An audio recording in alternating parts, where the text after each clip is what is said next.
नमस्कार दोस्तों, pre medical NEET exam के रिजल्ट्स को लेकर पूरे देश भर में हल्ला मच रहा है। वैसे तो इस एग्जाम को 23 लाख स्टूडेंट्स ने इस साल दिया है, लेकिन बात सिर्फ इन 23 लाख स्टूडेंट्स की नहीं है। बात देश के हर एक स्टूडेंट की है जो एक्सपेक्ट करता है कि उसे फेयर चांस मिलेगा अच्छे कॉलेज में एडमिशन लेने के लिए। बात देश के हर एक बच्चे की है जिसे लगता है कि मेहनत करके पढ़ाई करने से उसे एक अच्छा भविष्य मिलेगा। हम सब जानते हैं दोस्तों, हमारे देश में वैसे ही स्टूडेंट्स पर जबरदस्त प्रेशर रहता है। कॉम्पिटिशन बहुत टफ है। देश में अच्छे कॉलेजेस की सख्त कमी है, अच्छे कॉलेजेस में सीटों की सख्त कमी है, और अब सीटों के लिए जो एग्जाम्स कंडक्ट कराए जा रहे हैं, अगर वो भी ढंग से नहीं कराए जाएंगे तो क्या उम्मीद रह जाएगी देश के फ्यूचर के लिए। पेपर्स का लीक हो जाना या खराब तरीके से एग्जाम्स कंडक्ट करना, ये पिछले कुछ सालों से आम बात बन चुकी है। पिछले ही महीने एग्जाम हो जाने के कुछ दिन बाद पटना पुलिस ने 13 लोगों को पेपर लीक करने के जुर्म में अरेस्ट किया था। ये लोग 30 से 50 लाख रुपए चार्ज कर रहे थे हर एक स्टूडेंट से लीक्ड पेपर के लिए। इतना ही नहीं, 10 मई की इस खबर को भी देखिए। गुजरात में पूरा का पूरा रैकेट बस्ट किया गया। एक एजुकेशन कंसल्टेंसी ओनर एक स्कूल टीचर और बीजेपी नेता के साथ मिलकर स्टूडेंट से 10-10 लाख रुपए चार्ज कर रहा था एग्जाम में मदद करने के लिए। पेपर लीक्स तो आज के इस नए भारत में इतनी आम बात बन चुकी है कि द इंडियन एक्सप्रेस की इन्वेस्टिगेशन ने बताया पिछले 5 सालों में 41 अलग अलग पेपर लीक्स देखने को मिले हैं, जिनकी वजह से 1.4 करोड़ जॉब सीकर्स की जिंदगियों पर असर पड़ा है। कितनी ही बार प्रोटेस्ट देखने को मिले हैं इन पेपर लीक्स को लेकर, इस बार भी देखने को मिले, और हमेशा की तरह इन प्रोटेस्ट को नजरअंदाज कर दिया जाता। लेकिन बात इस बार सिर्फ पेपर लीक्स तक नहीं रुकी। जब 4 जून को नीट एग्जाम के रिजल्ट सामने आए तो कुछ अनबिलीवेबल इररेगुलरिटीज देखने को मिली। एक बड़े स्केल पर किया गया स्कैम इसे कहा जा रहा है। ट्रांसपेरेंट, ये थोड़ी ट्रांसपेरेंट होता है। ट्रांसपेरेंट होता है, आप खुद से आके बताइए। हमारी रूह क्या उठती है जब उस बच्चे का वीडियो देखते हैं। पूरे देश भर के विद्यार्थियों के साथ छलावा किया है। छात्रों ने पेपर भरा था। नरेंद्र मोदी जी, चुप्पी छोड़ो। बेटा कुछ बोल ना, तू पास तो हो जाएगा ना। इमेजिन करो दोस्तों, एक स्टूडेंट पर क्या बीतती होगी। कोई 16-17 साल का लड़का दिन रात मेहनत करके साल भर लगाता है इस एक एग्जाम की तैयारी करने में, और फिर ये स्कैम की खबर सुनने को मिलती है, सारी मेहनत पर पानी फिर गया। इसलिए एक बड़ा सिंपल सा लेकिन जरूरी एडवाइस है, लाइफ में हमेशा एक प्लान बी या प्लान सी होना चाहिए। किसी एक एग्जाम के भरोसे अपने पूरे फ्यूचर को दांव पर मत लगाओ। आपके पास हमेशा कम से कम एक बैकअप प्लान तो जरूर होना चाहिए। और इसी से ही रिलेटेड मैं आपको ऑफर करना चाहूंगा, अगर आप में से कोई इंटरेस्टेड है यूट्यूब को अपना करियर बनाने में, तो मैंने पूरा एक 7.5 घंटे का कोर्स बनाया है, द यूट्यूब ब्लूप्रिंट। इसमें मैंने आपको स्टेप बाय स्टेप सिखाया है कैसे आप यूट्यूब को अपनी पार्ट टाइम जॉब या फुल टाइम करियर बना सकते हैं। इस डिटेल्ड कोर्स में मैं आपको वो सब सिखाता हूं जिसकी आपको जरूरत है यूट्यूबर बनने के लिए। वीडियो एडिटिंग, फिल्म मेकिंग, पैसे कैसे कमाने हैं कंटेंट क्रिएशन में, इवन आपको कौन सा टॉपिक चुनना चाहिए अपना यूट्यूब चैनल बनाने के लिए, कौन से सबसे सक्सेसफुल नीशेज और जॉनरेज होते हैं। मैंने अपने 10 साल के यूट्यूब करियर में जितना कुछ सीखा है सब इस कोर्स में सिखाया है, सिर्फ एक मकसद से, ताकि आपको भी मौका मिल पाए इस फील्ड में करियर बनाने का। अगर आप इंटरेस्टेड हैं जरूर जाकर चेकआउट करिए। इसका लिंक नीचे डिस्क्रिप्शन में मिल जाएगा, या फिर आप इस QR कोड को भी स्कैन कर सकते हैं। और आप में से पहले 1000 लोगों के लिए 45% डिस्काउंट है। कूपन कोड इस्तेमाल कीजिए STUDENT45। तो जल्दी से जाकर चेकआउट कर सकते हैं। और अब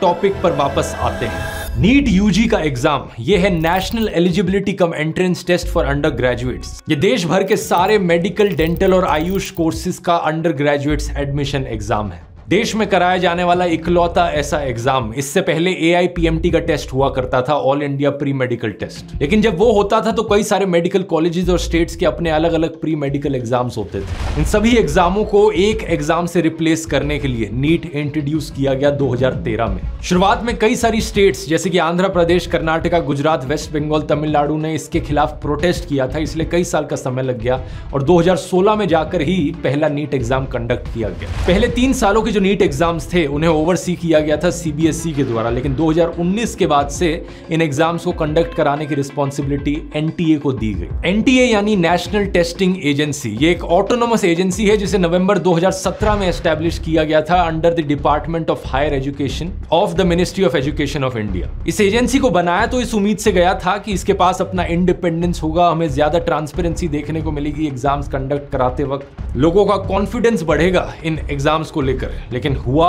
इसका उल्टा ही है। आज लोगों का सारा गुस्सा इस NTA की ओर देखने को मिल रहा है। क्या कारण है इसके पीछे, आइए थोड़ा गहराई से समझते हैं। बात क्या है दोस्तों, प्रॉब्लम्स इस एग्जाम के कंडक्ट होने से पहले ही शुरू हो गई थी। 9 फरवरी 2024 को एनटीए ने इस एग्जाम की रजिस्ट्रेशन ओपन करी थी और 1 महीने तक का समय दिया था। डेडलाइन थी 9 मार्च रजिस्टर करने की, जो कि नॉर्मल है, 1 महीने तक का समय दिया गया, लेकिन 9 मार्च को 1 हफ्ते के लिए और एक्सटेंड कर दिया जाता है इस डेडलाइन को। अब ये भी कोई इतनी बड़ी बात नहीं है, क्योंकि हो सकता है कुछ स्टूडेंट्स इतने मगन हो पढ़ाई करने में कि वो इस 1 महीने में रजिस्टर करना ही भूल गए एग्जाम के लिए। ठीक है, उनके लिए 1 हफ्ते और एक्सटेंड कर दी डेडलाइन, लेकिन 1 महीने बाद और 9 अप्रैल को फिर से इस रजिस्ट्रेशन लिंक को खोला जाता है। 9 अप्रैल से लेकर 10 अप्रैल तक स्टेक होल्डर्स रिक्वेस्ट पर, और इसके बाद एक और बार एक करेक्शन विंडो दी जाती है 11 अप्रैल से लेकर 15 अप्रैल तक।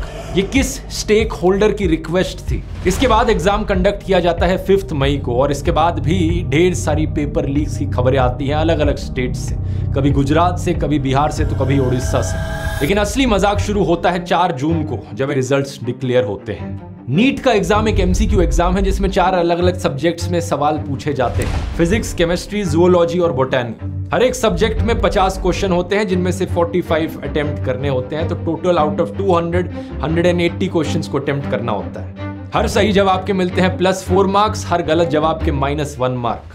3 घंटे 20 मिनट का समय दिया जाता है और मैक्सिमम मार्क्स जो पॉसिबल है वो 720 हैं।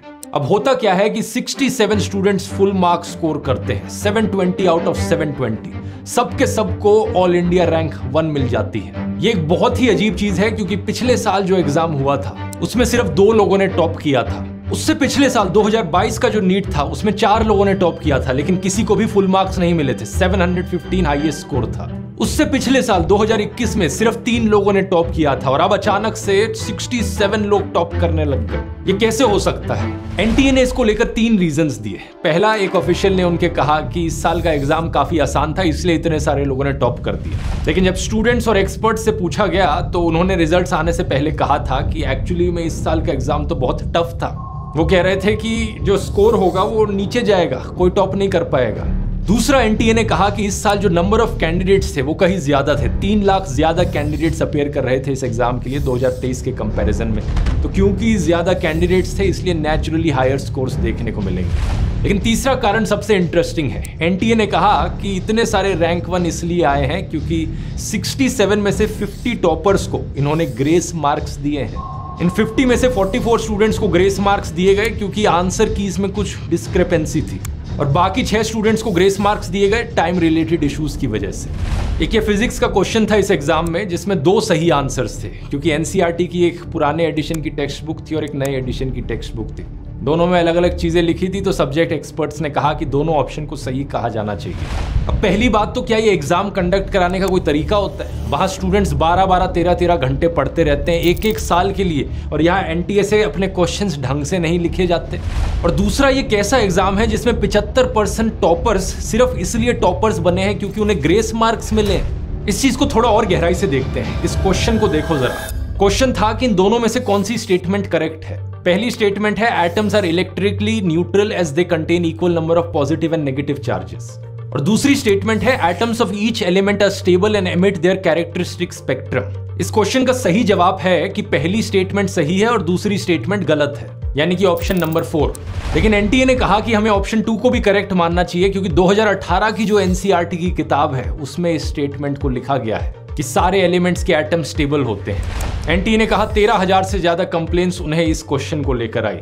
लेकिन क्या इस रीजन की वजह से गलत आंसर को सही कर देना सेंस बनाता है? क्योंकि 2018 के बाद से जितनी भी एनसीईआरटी की किताबें छपी हैं उन सब में इसको करेक्ट कर दिया गया था। और दूसरी बात, ये एक बड़ा ही सिंपल और लॉजिकल सा फिजिक्स का क्वेश्चन है जिसका जवाब एक 10th क्लास के बच्चे को भी पता हो। तो सवाल ये उठता है कि ये कौन से बच्चे हैं जो 6 साल पुराने एडिशन की किताब को पढ़ रहे हैं और उनके लिए यहाँ पर ग्रेस मार्क्स दिए गए। तो ये है एनटीए के 3 अलग अलग कारण, सारे के सारे फैक्चुअल और लॉजिकल लूप होल से भरे हुए। अगला सवाल ये उठता है कि ये 6 टॉपर्स कौन हैं जिन्हें ग्रेस मार्क्स दिए गए टाइम की कमी की वजह से? क्या ये सारे 6 टॉपर्स एक ही एग्जाम सेंटर से बिलोंग करते हैं? ये पॉसिबल है। ये 6 टॉपर्स उन 1563 स्टूडेंट्स का हिस्सा है जिन्हें लॉस ऑफ टाइम की वजह से ग्रेस मार्क्स दिए गए।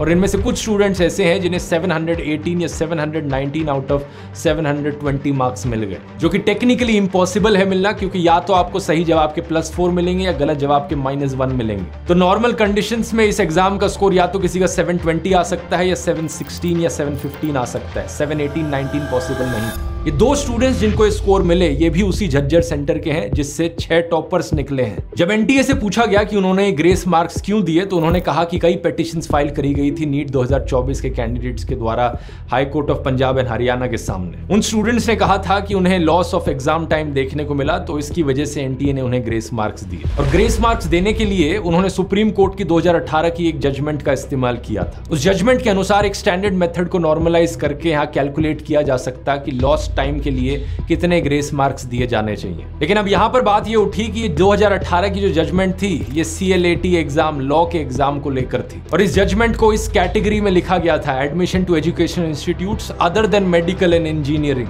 यानी कि ये क्लियरली लिखा गया था कि इस जजमेंट को इस्तेमाल नहीं किया जा सकता इंजीनियरिंग और मेडिकल एग्जाम्स के लिए। तो सवाल ये कि एनटीए ने कैसे इसे इस्तेमाल कर लिया, एग्जैक्टली कितने ग्रेस मार्क्स दिए गए हैं यहाँ पर, एग्जैक्टली कौन से फॉर्मूला का इस्तेमाल किया गया है, और अगर सही में लॉस ऑफ टाइम देखने को मिल रहा था तो 10-20 मिनट क्यों नहीं एक्सटेंड कर दिया गया एग्जाम को, ग्रेस मार्क का ही सिस्टम क्यों इस्तेमाल किया गया। लोग आरोप लगाते हैं कि यहाँ पर करप्शन हुई है और ये एक स्कैम है। बात यहां खत्म नहीं होती है। इंडियन मेडिकल एसोसिएशन के जूनियर डॉक्टर्स नेटवर्क ने एक और मुद्दा उठाया। रिजल्ट्स के डिक्लेयर किए जाने से पहले एनटीए एक OMR शीट को रिलीज करता है, ऑप्टिकल मार्क रिकग्निशन शीट, जो कि बेसिकली स्टूडेंट की आंसर शीट है जहां पर उसने MCQ के जवाब भरे हैं। ये इसलिए किया जाता है ताकि स्टूडेंट्स को एक फेयर आइडिया मिल पाए कि उनका स्कोर क्या होगा। लेकिन प्रॉब्लम क्या हुई कि कई स्टूडेंट्स को अपने अलग ही मार्क्स दिखे अपने स्कोर कार्ड्स में as compare to their answer sheets. जैसे कि एक केस था 18 साल की अर्शिता का, उसकी OMR शीट में लिखा था कि उसका स्कोर होगा 384, लेकिन जब फाइनल रिजल्ट्स आए तो उसका स्कोर दिखा उसे 308,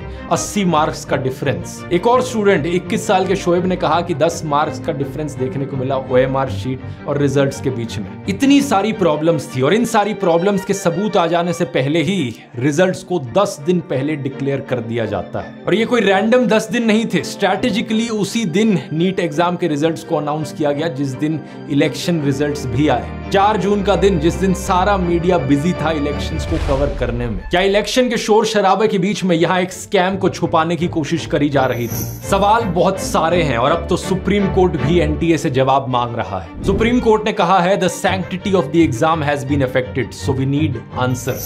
सोशल मीडिया पर ढेर सारे लोगों ने अपनी आवाज उठाई है। ऑपोजिशन लीडर्स राहुल गांधी, संजय सिंह, अखिलेश यादव और MK स्टालिन भी कार्रवाई की मांग कर रहे हैं। पार्लियामेंट में भी इसको एक बड़ा मुद्दा बनाने का वादा किया गया है। इन सब चीजों का जब दबाव बढ़ा तो एनटीए ने 8 जून को अनाउंस किया कि एजुकेशन मिनिस्ट्री एक 4 मेंबर पैनल सेटअप करेगी इस इशू को एग्जामिन करने के लिए। 40,000 से ज्यादा स्टूडेंट्स इस पिटीशन को साइन कर चुके हैं जिसकी मांग है कि इस एग्जाम को दोबारा से कंडक्ट कराया जाए। अगर आप भी इस मांग से सहमत हैं तो नीचे डिस्क्रिप्शन में लिंक दिया गया है इस पिटीशन का, जाकर साइन कर सकते हैं। इस सब के बाद भी एनटीए का कहना है कि इस एग्जाम की इंटेग्रिटी को कॉम्प्रोमाइज नहीं किया गया है। Integrity etc. of this exam throughout the country was not compromised. Integrity का पर्यायवाची है सैंक्टिटी, वही शब्द जिसका इस्तेमाल सुप्रीम कोर्ट ने किया।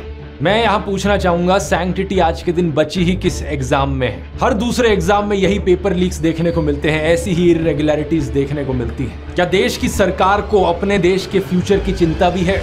हमारे देश के एजुकेशन मिनिस्टर हैं धर्मेंद्र प्रधान, 2021 से यही रहे हैं और इलेक्शन रिजल्ट्स के बाद भी जब नई सरकार बनी दोबारा से इन्हें ही एजुकेशन मिनिस्टर बनाया गया। लेकिन इनके ट्विटर पर जाकर अगर आप देखोगे तो ऐसा लगता है ये एजुकेशन मिनिस्टर नहीं बल्कि नरेंद्र मोदी के PR मिनिस्टर।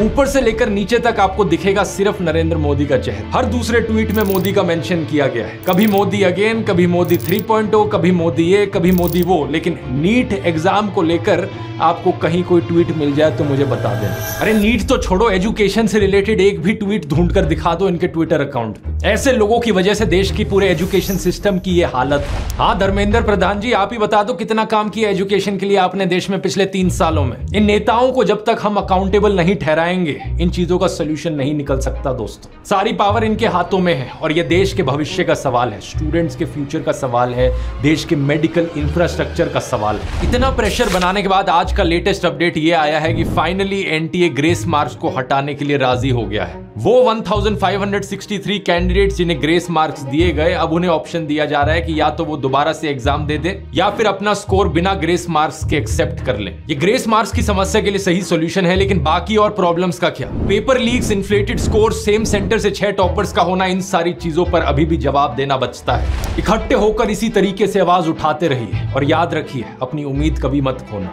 2022 में 13,000 से ज्यादा स्टूडेंट्स ने आत्महत्या करी इस एजुकेशन सिस्टम से निराश होकर। मैं समझ सकता हूं कितना फ्रस्ट्रेटिंग होगा ऐसे सिस्टम से डील करना, लेकिन at the end of the day ये भी याद रखिए कि एक एग्जाम सब कुछ नहीं होता। एक एग्जाम आपकी जिंदगी तय नहीं करता, इसलिए अपना हौसला कभी मत खोना।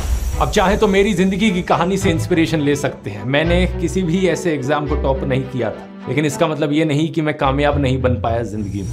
द YouTube ब्लूप्रिंट कोर्स का लिंक नीचे डिस्क्रिप्शन में मिल जाएगा और कूपन कोड है student45। और अब आप यहां क्लिक करके इस वीडियो में मेरी पूरी लाइफ स्टोरी जान सकते हैं। बहुत बहुत धन्यवाद।